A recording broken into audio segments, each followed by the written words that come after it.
Good day, everyone! So, oy, sa naman atong suga-suga diri atong mga props diri dapita. Once again, magandang araw sa inyong lahat. Ito, may mga ano tayo, may mga content creators tayo na nagtataka sila at nagtatanong kung bakit nagka-problema sila sa kanilang mga contents kasi yung contents nila nakalabag kasi dito sa anong tawag dito sa policy, no? May mga terms dito, community standards. Okay? Ito, dito sa community standards, dito natin makikita lahat at mababasa natin lahat ng mga um, naaayon kay Facebook. So dito, ang sabi nga dito, kasi may commitment kasi si Facebook eh.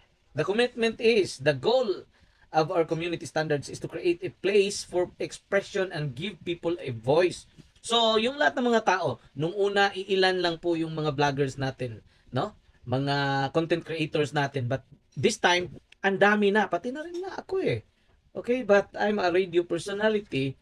But ngayon ko lang to ginawa. Kasi nung una, sabi ko nga sa inyo, itong pag re-reels ko is only pangkatuwaan ko lang, pastime. But nung may mga nagsisend na ng mga stars, talagang naiinganyo tayo to create more. Tapos may mga appreciation pa si Meta sa atin. Kaya yun, ginawa natin, gumagawat na tayo ng mga reels na nakakatawa. Yung iba naman ayaw nila, hindi nila ginusto. But tayo dito is, sabi ko nga sa mga kaibigan ko, ang pagre-reels ko is only for katuwaan ko lang. But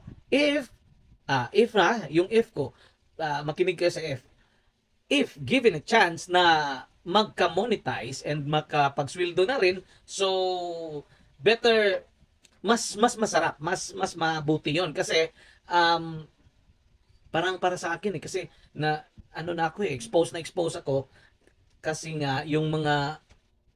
So yun, sabi ko nga kanina, pang ano lang, pang bonus na yung makapag monetize tayo. Okay, nung una, nagtataka ako kasi yun nga, yung mga videos ko, yung lalo na yung in-stream ads ko, nagka-problema ako noon eh.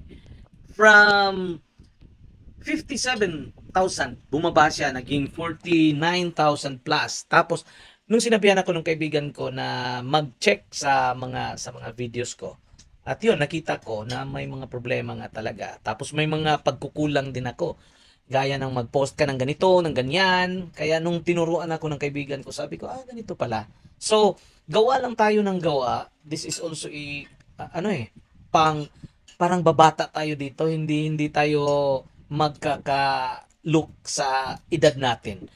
Lalo na pag may time na gusto mong sumayaw, sumayaw ka. Gusto mong mag-acting, acting ka. Gusto mong ano pang gagawin mo. Basta, yun lang. But, ang dami kasi, may mga gumagawa ng, ano ba to?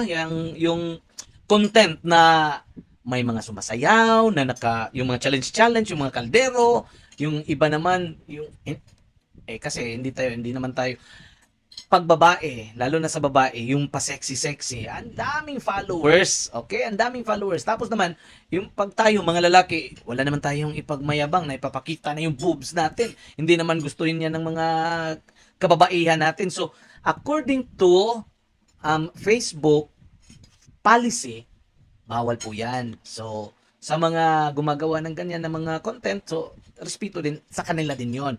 But, may mga time siguro na makall yung um, profile nila na baka nga, yung page nila, baka magka-problema na sila. Kaya yung iba ko ng mga post noon na delete ko na kasi lumalabag sa palisiya ni Facebook. Kaya Facebook now is very wholesome na yung gusto niya. Kaya may mga ayaw ko nga maghubad eh. Yung naka walang shirt. Hindi yung hubad kundi wala lang pang upper. Parang decente siya. So sa mga umaayaw na ngayon sa Facebook, and balikan ko nga yung nagka-problema ako sa aking in-stream ads. Yung in-stream ads ko is yon, from 57,000 papunta na sana ako ng 58,000. Tapos nung magka-problema, parang nawalan ako ng gana. Nung mag-chat kami nung kaibigan ko na si Idol Romel Rosique. Sabi niya, ganito lang gawin mo. Kaya ginawa ko, yun lang pala. Kaya everyday talaga dapat nag-i-engage ka. Hindi yung makipag-engage ka na kahit may asawa, may syuta ka na, makipag-engage ka. Engagement na yung, will you marry me? Hindi yung gano'n ha. Ano lang, mag-like ka, mag-share ka, mag-comment ka sa kanyang post. Yung sa magbigay ng stars, maganda din yun. But kung meron tayong pangbigay ng stars, tsaka sa mga nagbibigay ng stars sa akin, thank you so much po. At sa mga naaaliw sa mga mga content ko, maraming salamat po sa inyo. So guys, malapit na tayo sa in-stream ads. Sana tuloy-tuloy na to. Okay? Yun na po!